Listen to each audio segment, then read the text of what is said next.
कृत्रिम सूर्य काफ़ी दिनों से चर्चा का विषय रहा है और कृत्रिम सूर्य को लेके हुए जो चाइना ने कृत्रिम सूर्य अनुसंधान किया है, जिसके लिए चाइना ने एक रिएक्टर को डेवलप किया और पूरी उस रिएक्टर के अंदर नाभिकीय संलयन की प्रक्रिया को बहुत ही सुसंजित और संगठित तरीकों से या कह लीजिए पूरी तरह से कि उसको नियंत्रित करते हुए जो अभिक्रिया की है वो क्या है, उस पर आज हम यहाँ चर्चा करने वाले हैं।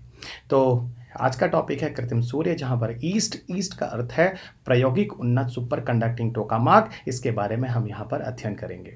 क्या है टोकामाक, कैसे टोकामाक, टोकामाक एक्चुअल में क्या होता है मित्र? ये एक जापानीज शब्द होता है। जापान से इस शब्द को इजाद किया गया और टोकामाक का मतलब होता है नाभिकीय संलयन पर आधारित रिएक्टर। तो रिएक्टर एक तरह का भट्ठी होता है जिसके अंदर हम लोग सूर्य की तरह का अनुसंधान करने जा रहे हैं। और वास्तविक रूप में अगर हम बताएं तो चाइना ने ये ऐसा कुछ कर दिखाया है जिसकी वजह से आज चाइना की काबिल तारीफ हो रही है। और इसको लेकर आज मैं यहाँ पर चर्चा कर रहा हूँ, जो आपके यूपीएससी 2022 के प्रारंभिक परीक्षा और साथ साथ मुख्य परीक्षा के लिए बहुत ही महत्वपूर्ण प्रश्न है। तो चलिए दोस्त, इसी के साथ हम आगे बढ़ते हैं। मैं डॉक्टर रवि अग्रहरी आप सबका अनअकैडमी के प्लेटफॉर्म में हार्दिक स्वागत करता हूं। मैंने पीएचडी आईआईटी दिल्ली से की है और मेरी एक संस्था है डायरेक्टर ऑफ पूर्वांचल इस गोरखपुर में चलती है फेस टू फेस क्लासेस के लिए। मैं आपको साइंस टेक एनवायरमेंट पढ़ाता हूँ। मैं साथ ही साथ 18 सालों से मैं आपको पढ़ा रहा हूँ। 1000 से अधिक विद्यार्थी जो हैं वो सिविल सर्विसेज परीक्षा उत्तीर्ण कर चुके हैं। मेरी छोटी सी किताब आती है जो साइंस एंड टेक और इन्वायरमेंट में मैग्रा-हिल से पब्लिश होती है। फिलहाल ऊपर वाले के आशीर्वाद से और आप सबके प्यार से ये किताब आज पूरे भारत में सर्वाधिक सेलिंग बुक में आती है। चलिए दोस्त, आगे बढ़ते हैं। ये मेरा टेलीग्राम चैनल है जहाँ पर इन सारे वीडियोस के एक्सेस आप मुझसे ले सकते हैं। ये अनअकैडमी का प्लेटफॉर्म है जहाँ पर मेरे सारे वीडियोस आपको अपलोड हो जाते हैं। और यहाँ पर ये मेरा पास कोड है, यूज़ कोड है रवि यूपीएससी, जिसको लेकर आप अगर कोई भी कोर्स लेते हैं किसी भी तरीके का अनअकैडमी पर तो you will get a rebate of extra 10%। तो चलिए आगे बढ़ते हैं। ये एक सब्सक्रिप्शन है, एक तरीके से मैं आपको बता दूँ। एनुअल प्राइस हाइक है जो अनअकैडमी में 23 दिसंबर 2021 से हो रहा है। पीछे भी 2 हाइक हो चुके हैं प्राइस में। आप यहाँ पर जो प्लस का कॉम्बो सब्सक्रिप्शन है और प्लस के जो जीएस सब्सक्रिप्शन है उनके प्राइस क्या हाइक हो रहा है आप स्क्रीन में देख सकते हैं। अगर आप 1 ईयर से अधिक का ड्यूरेशन का कोर्स लेते हैं तो you will get this type of benefit if you will take a course in this period of time. मेरा UPSC pass code Ravi UPSC है। मैं आपको साइंस एंड टेक और एनवायरमेंट पढ़ाता हूँ। और साथ ही साथ यहाँ पर अगर जो भी आप सब्सक्रिप्शन लेते हैं इन दिस पीरियड ऑफ टाइम तो 3 मंथ आपको टाइम पीरियड से ज़्यादा ड्यूरेशन दिया जाता है। ये मेगा कॉम्बैट टेस्ट सीरीज है। 19 दिसंबर को हो रहा है 11 बजे, इसे मिस मत कीजिएगा। यहाँ पर आपको स्कॉलरशिप टेस्ट भी हैं और इस स्कॉलरशिप टेस्ट में आपको डिफरेंट तरह के परसेंटेज ऑफ रिबेट्स भी मिलने वाले, बहुत सी तरह के आपको अवार्ड्स भी मिलने वाले हैं। तो stay tune with us on 19 December 11 AM।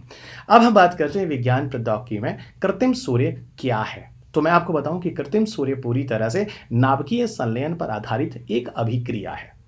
नाभिकीय संलयन पर आधारित अभिक्रिया जो हम कृत्रिम सूर्य बोलते हैं वो क्या है, उस बारे में हम अभी यहाँ पर चर्चा करने वाले हैं। तो चलिए दोस्त, हम आपको पहले बताते हैं एक्चुअल में वास्तविक रूप में चाइना ने क्या किया। ठीक है, क्योंकि आपको समझना बहुत ज़रूरी है कि एक्चुअल में चाइना ने ऐसा क्या कर दिया जो आज चर्चा का विषय है और जिस विषय को लेकर आज मैं आपके सामने सारी डिस्कशन कर रहा हूं। चाइना ने एक रिएक्टर के अंदर नाभिकीय संलयन की अभिक्रिया को पूरी तरह से सुसंगठित सुव्यवस्थित तरीके से नियंत्रित करके उस अभिक्रिया को कराया। और ईस्ट को हिंदी में हम कहते हैं एक्सपेरिमेंटल, है ना, यानी हिंदी में कह लीजिए तो प्रायोगिक उन्नत सुपर कंडक्टिंग टोकामाक के नाम से जानते हैं। फिर मैं कह देता हूं, टोकामाक शब्द जापान से लिया गया है। जापान का एक शब्द है और टोकामाक का मतलब होता है, अर्थ होता है नाभिकीय संलयन पर आधारित एक रिएक्टर। नाभिकीय संलयन पर आधारित एक रिएक्टर। अगर हम रिएक्टर की बात करें तो उसे हिंदी भाषा में आप परमाणु भट्ठी के नाम से जान सकते हैं। परमाणु भट्ठी वही होती है जिसके अंदर यूरेनियम, थोरियम, प्लूटोनियम आदि को जलाते हैं और जिसकी मदद से नाभिकीय विद्युत का निर्माण करते हैं। ठीक है, आपको बताता हूं कि परमाणु भट्टी नाभिकीय विखंडन वाली भी होती हैं और नाभिकीय संलयन वाली भी होती हैं। भारत की जो परमाणु भट्टियां हैं, जो न्यूक्लियर रिएक्टर्स हैं, वो इलेक्ट्रिसिटी बनाने के लिए यूज में लाए जाते हैं। जैसे तारापुर है, जैसे कल्पक्कम है, जैसे नरोरा है, आपने सारे नाम सुने होंगे। ठीक है, उसी तरह हम एक रिएक्टर की बात कर रहे हैं जहां नाभिकीय संलयन पर आधारित अभिक्रिया हम लोग करने वाले हैं। नाभिकीय संलयन वही अभिक्रिया है जो नेचुरल तरीके से, प्राकृतिक तरीके से सूर्य के अंदर होती है। यहां पर उस उस अभिक्रिया को हम आर्टिफिशियल कृत्रिम तरीके से बनाकर उसका उपयोग विद्युत जनित करने के लिए करने वाले हैं। ठीक है, और दुनिया से जो इलेक्ट्रिसिटी क्राइसिस है उसको खत्म कर देंगे।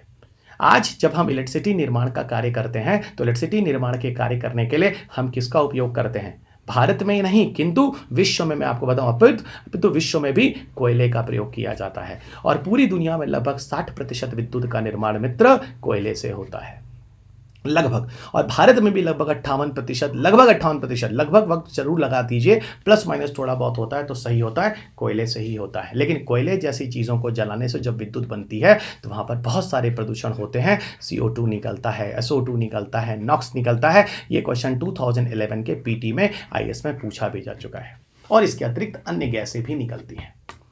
लेकिन अब मैं जो प्रक्रिया आपको बता रहा हूं, चाइना ने ऐसा क्या किया उस पर थोड़ी बात करते हैं, फिर इस विखंडन और संलयन को लेकर हम और डिटेल में बात करेंगे। ठीक है, देखिए चाइना ने क्या किया, मैंने अभी आपको बोला जो सूर्य में होने वाली जो सूर्य की ऊर्जा होती है, ऊष्मा होती है, वो नाभिकीय संलयन की प्रक्रिया से आती है। संलयन की प्रक्रिया में एक ही नुकसान है, यह अभिक्रिया अगर एक बार शुरू हो गई तो आसानी से इसको नियंत्रित नहीं किया जा सकता, अनियंत्रित अभिक्रिया है। लेकिन चाइना ने इस चीज को नियंत्रित कर दिखाया। कैसे नियंत्रित कर दिखाया मैं आपको बताता हूं। चाइना ने जो ईस्ट रिएक्टर की बात हो रही है, चाइना ने जो बनाया, जिसको हिंदी में आप प्रायोगिक उन्नत सुपर कंडक्टिंग टोकामाक के नाम से जानते हैं, इसके अंदर 101 सेकंड के लिए इस रिएक्टर के अंदर लगभग 120 मिलियन डिग्री सेल्सियस का तापमान जनित किया। ओके, और पता है जो सूर्य का जो कोर होता है, जो सेंटर होता है, उसका टेम्परेचर लगभग 15 मिलियन डिग्री सेल्सियस होता है। तो जो चाइना ने कर दिखाया वो तो 7 गुना ज्यादा कर दिया, लगभग 7 गुना ज्यादा कर दिया। जो सामान्य जो आपको सन का टेम्परेचर कोर का मिल रहा है उसका 7 गुना ज्यादा temperature 120 million degree Celsius China ने कर दिखाया इस रिएक्टर के अंदर, जिसको आप बोलते हैं ईस्ट रिएक्टर, और बहुत ही कंट्रोल तरीके से कर दिखाया। वही नाभिकीय संलयन की प्रक्रिया जो अनियंत्रित होती है यहां पर नियंत्रित की गई है। यहां पर क्या की गई है? नियंत्रित की गई है। तो जो आपको सोचने की जरूरत है, ठीक है, ये इतना आसान प्रोसेस नहीं था जो यहां पर हुआ है। ठीक है, अब आगे बढ़ते हैं और इन चीज़ों को लेकर आगे बढ़ते हैं। अब कहानी यहाँ पर बेसिक खत्म करने के बाद अब हम आगे बढ़ते हैं। एक्चुअल में पूरा का पूरा जो बैकग्राउंड है, पूरी की पूरी जो कहानी है वो शुरू होती है ईटर से। तो पूरी की पूरी कहानी शुरू होती है ईटर से। ईटर आपको बताऊं तो एक नाभिकीय संलयन पर आधारित एक रिएक्टर है, परमाणु भट्टी है ना। दुनिया में ये सबसे बड़ा रिएक्टर है जो नाभिकीय संलयन पर आधारित है। ओके, दुनिया का सबसे बड़ा रिएक्टर, देखिए विश्व का सबसे बड़ा रिएक्टर है जो परमाणु संलयन नाभिकीय संलयन पर आधारित है। ओके, पता है इसका निर्माण कार्य प्रारंभ करने के लिए 35 देश साथ आते हैं 1985 में। तो 1985 में कुल 35 कंट्रीज एक साथ आते हैं इस रिएक्टर को लगाने के लिए। ठीक है, और इस रिएक्टर के लिए जो जगह डिसाइड होता है वो फ्रांस होता है। फ्रांस में एक जगह होती है जिसको कहते हैं कैड्रेक, CADARACHE। ये साउथ फ्रांस में जगह पड़ता है कैड्रेक। और इस जगह पर असल में ये 35 राष्ट्र मिलकर यहां पर साउथ फ्रांस में जाकर इसको लगाने की बात करते हैं। रीजन क्या है? रीजन क्या है? अगर ईटर रिएक्टर जो नाभिकीय संलयन पर आधारित जो परमाणु रिएक्टर है, अगर ये हमने सही तरीके से कंट्रोल तरीके से अगर इसको हमने चला लिया, अगर अनियंत्रित नहीं होने दिया, नियंत्रित कर लिया तकनीकियों के माध्यम से, बहुत सारे एक्सपेरिमेंट तकनीकियों के माध्यम से, तो पूरी दुनिया से इलेक्ट्रिसिटी क्राइसिस खत्म हो सकती है। और दूसरा फायदा क्या है कि यहां पर कोयले की तरह प्रदूषण नहीं होता, ये पूरी तरह से कार्बन मुक्त है, यहां पर कोई भी इन्वायरमेंटल पॉल्यूशन नहीं है।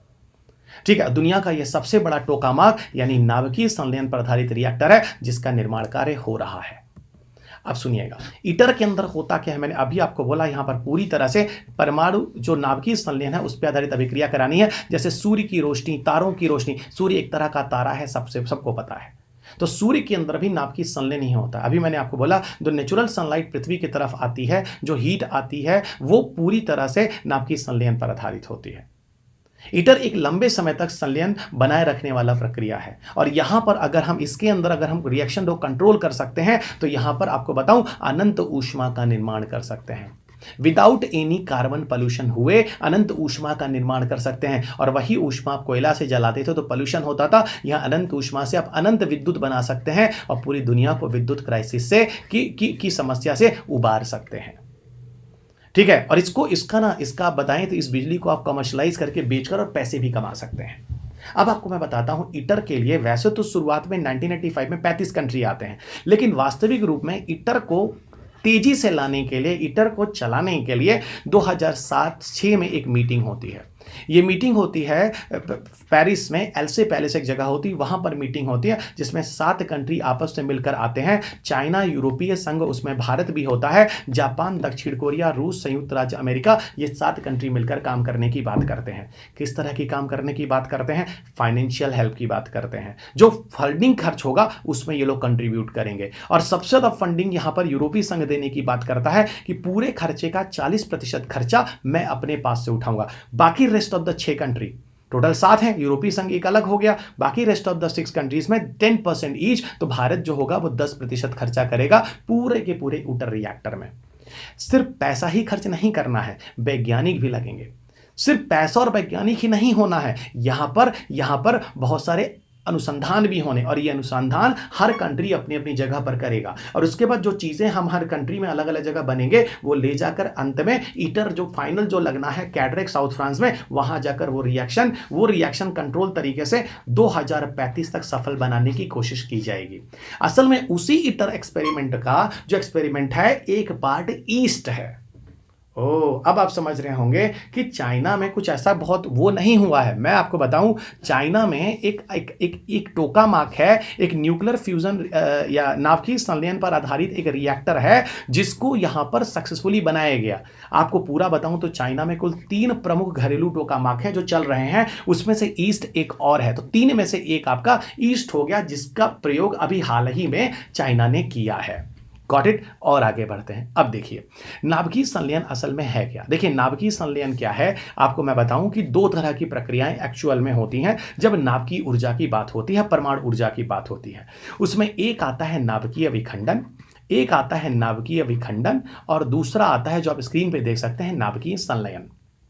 नाभिकीय विखंडन वो प्रक्रिया होती है, आपने स्कूल स्तर पर, विद्यालय स्तर पर देखा होगा कि जब कोई बड़ा परमाणु का नाभिक होता है या बड़े साइज का एटम होता है। बड़े साइज का एटम का मतलब जिसका परमाणु क्रमांक ज्यादा हो। ओके, जैसे मान लीजिए यूरेनियम है, जैसे मान लीजिए थोरियम है, जैसे मान लीजिए प्लूटोनियम है, इन सब में 90, 92 ये सब एटॉमिक नंबर होते हैं। ओके, 90, 92 सब एटॉमिक नंबर होते हैं। 90 एटॉमिक नंबर का मतलब 90 इलेक्ट्रॉन। और आप लोगों ने स्कूल टाइम में पढ़ा होगा, जैसे जैसे इलेक्ट्रॉन की संख्या बढ़ती है ना, परमाणु के जो आकार होता है उसकी कक्षाएं बढ़ती चली जाती हैं तो आकार बड़ा हो जाता है। तो मेरा कहने का अभिप्राय है कि जो यूरेनियम, थोरियम और प्लूटोनियम हम नाभिकीय विखंडन की प्रक्रिया में एज ए ईंधन की तरह प्रयोग में लाते हैं, वो बड़े साइज के नाभिक या परमाणु कहलाते हैं। वो बड़े साइज का परमाणु या नाभिक जब टूटता है छोटे छोटे नाभिकों में, उसको विखंडन की प्रक्रिया कहते हैं। उस प्रक्रिया में भी ऊर्जा या ऊष्मा निकलती है, उसकी वजह से ही एटम बम बनता है, उसकी वजह से ही भारत में विद्युत निर्माण का कार्य होता है। भारत में जो नाभिकीय ऊर्जा कार्यक्रम चल रहा है मित्र, वो पूरी तरह से आपको बता दूं नाभिकीय विखंडन पर आधारित है। नाभिकीय संलयन जो हम सन की बात कर रहे हैं, चाहे वो प्राकृतिक सूर्य की किरण हो, चाहे वो कृत्रिम सूर्य हो, जो हम ईस्ट में यहां बात कर रहे हैं, वो पूरी तरह से नाभिकीय संलयन पर आधारित है। संलयन पूरी तरह से विखंडन का उल्टा होता है। यहां 2 या 2 से अधिक छोटे छोटे परमाणु के नाभिक है ना, आपस में मिलकर एक भारी नाभिक बनाने के लिए प्रयास करते हैं। यहां देखिए हाइड्रोजन जो है उसका परमाणु क्रमांक 1 है, बहुत छोटा परमाणु नाभिक है। यहां पे हाइड्रोजन आइसोटोप देखिए बहुत छोटा है, 1 एटॉमिक नंबर है। स्मॉल मिलकर 2 एटॉमिक नंबर वाला हीलियम बनाते हैं। तो छोटा छोटा परमाणु या उसका नाभिक मिलकर एक बड़ा परमाणु आकार का या बड़ा नाभिक बनाता है। इस प्रक्रिया को क्या कहते हैं, नाभिकीय संलयन कहते हैं। और इसमें जो ऊष्मा या एनर्जी निकलती है उसको संलयन की ऊर्जा या संलयन की ऊष्मा कहते हैं। अब देखिए ईस्ट में एक्चुअल में है क्या जो चाइना ने किया है। मैं आपको ईस्ट और ईस्ट के साथ उसका बैकग्राउंड भी दे रहा हूं। असल में यूपीएससी क्या करता है, जब प्रश्न देता है तो वो उसके करंट टॉपिक्स को जोड़ने के बाद उसके बैकग्राउंड को जोड़ देता है। तो बार बार ईस्ट बैकग्राउंड के साथ नाभिकीय संलयन के साथ जुड़ रहा है। कंट्री तक का एड्रेस आपको पता है। आप अगर ईटर पर जाइए, क्वेश्चन पेपर देखिए, अगर आप क्वेश्चन पेपर देखिए और ईटर को देखिए तो आपके पेपर में ईटर को ही हम लोग आर्टिफिशियल सन यानी कृत्रिम सूर्य भी कहते हैं। क्यों ना बोले, क्योंकि यहां पर हम लोग कृत्रिम सूर्य अभिक्रिया को करने वाले हैं बहुत ही नियंत्रित तरीके से इस रिएक्टर के अंदर। और दुनिया का सबसे बड़ा ईटर क्या है, इंटरनेशनल थर्मोन्यूक्लियर एक्सपेरिमेंटर दुनिया का सबसे बड़ा संलयन रिएक्टर है ये। ओके, संलयन रिएक्टर है और इसी के अंदर एक एक्सपेरिमेंट जो है वो चाइना का ईस्ट है, जो चाइना ने सक्सेसफुल बनाया। अभी आपने 7 कंट्री में चाइना का नाम देखा कि नहीं देखा था? तो इसका मतलब हर कंट्री अपनी अपनी जगह पर अभिक्रिया कर रहा है, रिएक्शन कर रहा है, अनुसंधान कर रहा है और अंत में वो सब अनुसंधान जाकर उसकी सारी जो प्रक्रियाएं होंगी ITER में जाकर जुड़ जाएंगी साउथ फ्रांस में, और जाकर 2035 तक जाकर ये पूरा अनुसंधान सफलतापूर्वक होने का जो लक्ष्य रखा गया है। ये ईस्ट वाला जो कार्य प्रणाली है ये चाइना के एक शहर में हैफी एक जगह है, हिफी, वहां पर ये पूरा अभिक्रिया संपादित की गई थी सफलतापूर्वक नियंत्रित तरीके से। अब यहां देखिए नाभिकीय संलयन प्रक्रिया पूरी तरह से किसको कॉपी करता है? वही सूर्य और तारा वाला जो हीट होती है। 150 मिलियन डिग्री सेल्सियस, मैंने अभी आपको बोला 7 गुना यहां बनाने की कोशिश की गई थी। इन सारी चीजों को हमने बता दिया। एक चीज और मैं बता दूं, अभी मैंने आपको बोला था कि नाभिकीय संलयन की प्रक्रिया अगर एक बार शुरू हो गई तो उसको कंट्रोल कर पाना आसान नहीं है। यहां पर क्या हुआ था, स्ट्रॉन्ग मैग्नेटिक फील्ड की मदद से, स्ट्रॉन्ग मैग्नेटिक फील्ड की मदद से उस रिएक्टर के अंदर अभिक्रिया को नियंत्रित करने की कोशिश की गई। ये देखिए यहां पर आपको एक पिक्चर दिखाने की कोशिश की गई है जहां पे बताया, देखो ये एक टोकामाक है जिस पर एक्सपेरिमेंट चाइना ने किया था। इसके अंदर की वॉल में, ये तो बाहर से पिक्चर दिख रहा है ना, अंदर की वॉल में सुपर कंडक्टिंग मैग्नेट टाइप की चीजों को यूज किया गया जो इस पूरी अभिक्रिया को कंट्रोल करने की कोशिश करते हैं। तो वही कह रहा हूं, एक स्ट्रॉन्ग मैग्नेटिक फील्ड जनरेट कर पूरी अभिक्रिया को कंट्रोल करने की यहां पर कोशिश की जाती है और पूरा नाभिकीय संलयन को कंट्रोल तरीके से कराया जाता है। अब देखिए, अब पूरे के पूरे बैकग्राउंड में हम लोगों ने बार बार ईस्ट को पढ़ने के लिए ITER देखा और ITER के लिए हमने बार बार नाभिकीय संलयन की बात की।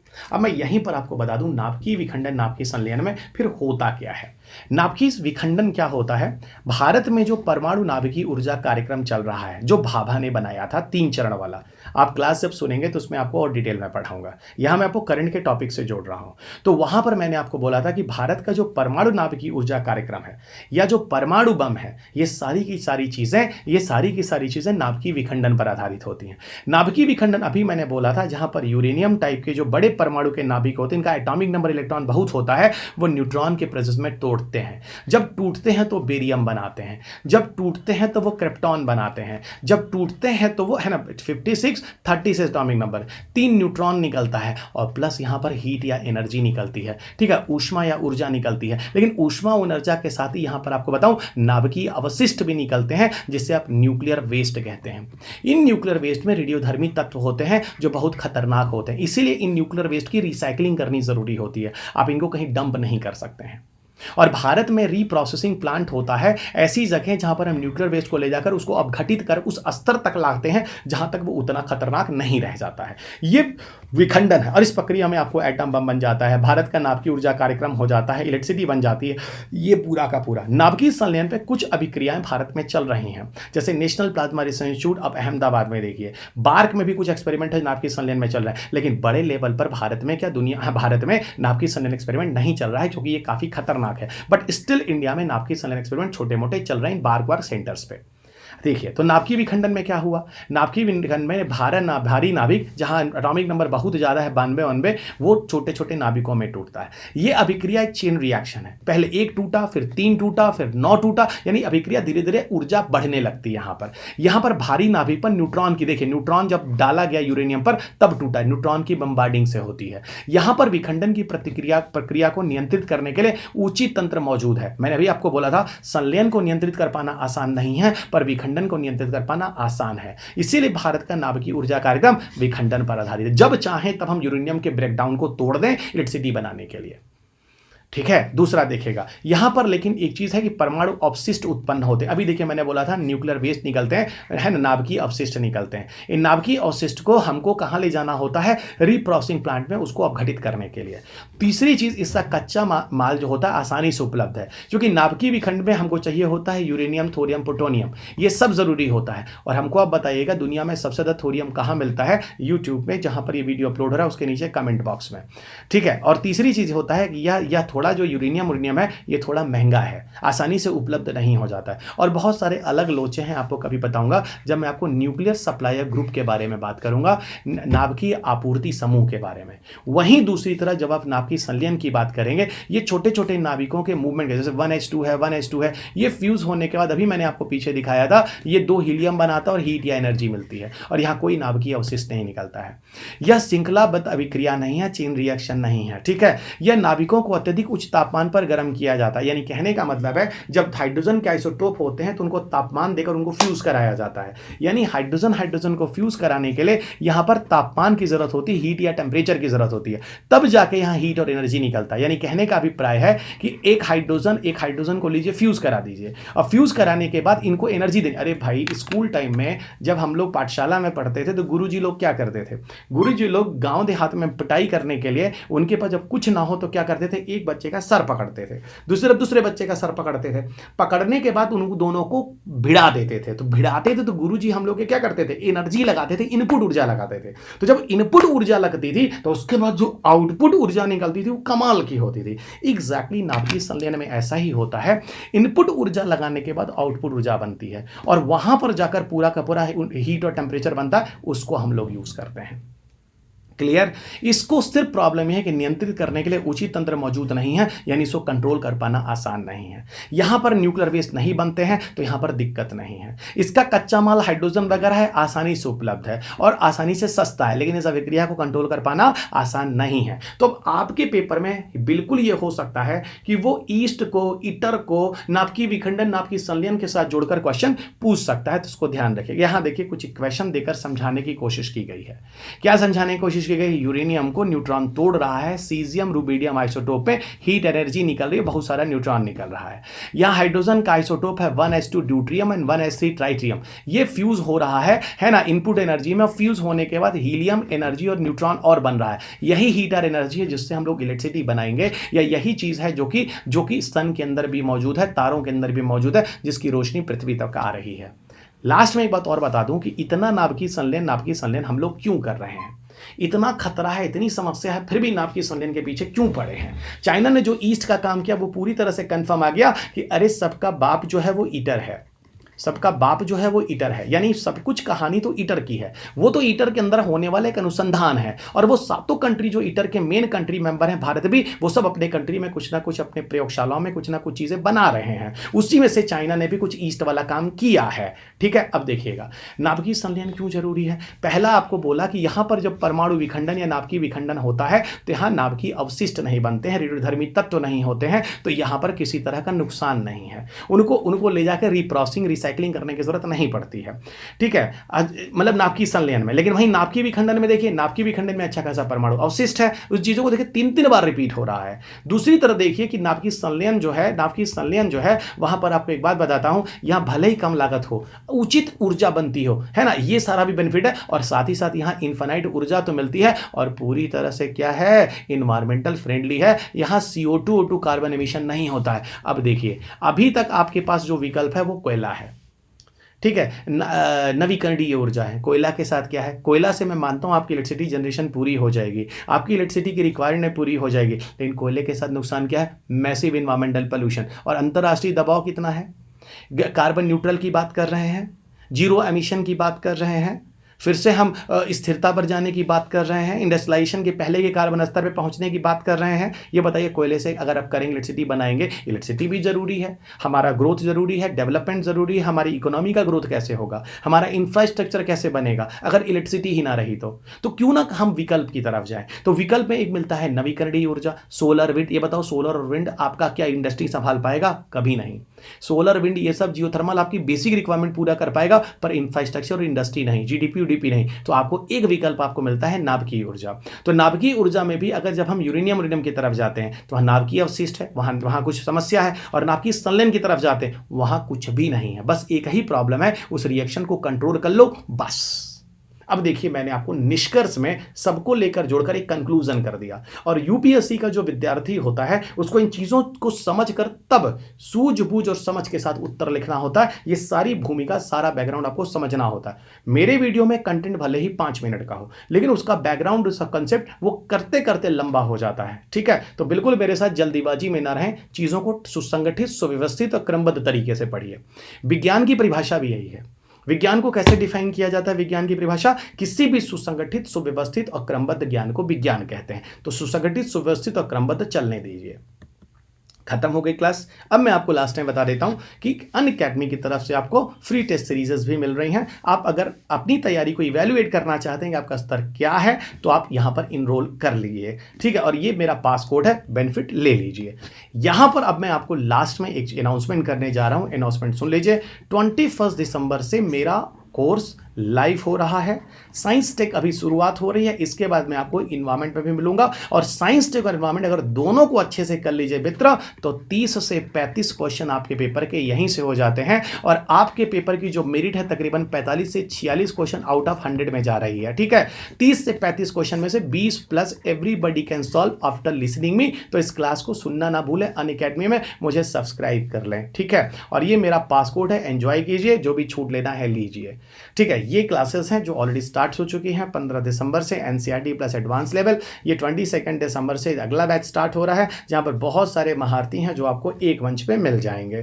ठीक है, ये आइकॉनिक सब्सक्रिप्शन है। आइकॉनिक सब्सक्रिप्शन में आपको बहुत अच्छा सब्सक्रिप्शन है। इवन अगर आप कोई कोर्स लेना चाहते हैं तो मैं आपको साफ से बोलता हूँ, प्लस प्लस छोड़िए, सीधा जाइए आइकॉनिक सब्सक्रिप्शन पर। यहाँ अपनी मदद करने के लिए अपने साथ एक मेंटर भी ले लीजिए, एक अध्यापक ले लीजिए जो आपको हमेशा वॉच करेगा कि भैया मेंस के क्वेश्चन आंसर प्रैक्टिस कैसे करना है, स्टडी प्लानिंग कैसे करनी है, क्या दिक्कत आ रही है। Every step that person will help you a lot. और साथ ही साथ आपको अनअकैडमी लोन फैसिलिटी भी देता है। लोन फैसिलिटी का मतलब है अगर आपको फाइनेंशियल क्रंच है, कोविड में काफ़ी हुआ है दोस्त, काफ़ी व्यक्ति, काफ़ी लोग परेशान रहे, तो आपको 0% EMI पे हम बेनिफिट भी मिलता है। ये सब्सक्रिप्शन कोर्स है ना। अप्लाई कोड मैंने आपको दे ही दिया है, रवि यूपीएससी यूज़ कीजिए, एंजॉय कीजिए। जो भी कोर्स आपको लेना है जीएस में लीजिए। और इतना ही नहीं, आपको ऑप्शनल कोर्सेज में भी आप मेरे रवि यूपीएससी कोड से अपना फ़ायदा ले सकते हैं, एक्स्ट्रा डिस्काउंट। और ये है टेलीग्राम ग्रुप जहां पर आप मेरे साथ जुड़े रहिए। अनअकैडमी प्रोफाइल पर unacademy.com @ravip 2010 में मैं अवेलेबल हूं। रवि यूपीएससी यूज़ कीजिए और एंजॉय कीजिए। और लास्ट में चलते चलते मित्र, सब्सक्राइब करना, बजर बजाना, लाइक शेयर करना ना भूलें। और अपना ख्याल रखें, स्वस्थ रहें, खुश रहें और मस्त रहें और हमेशा मुस्कुराते रहें।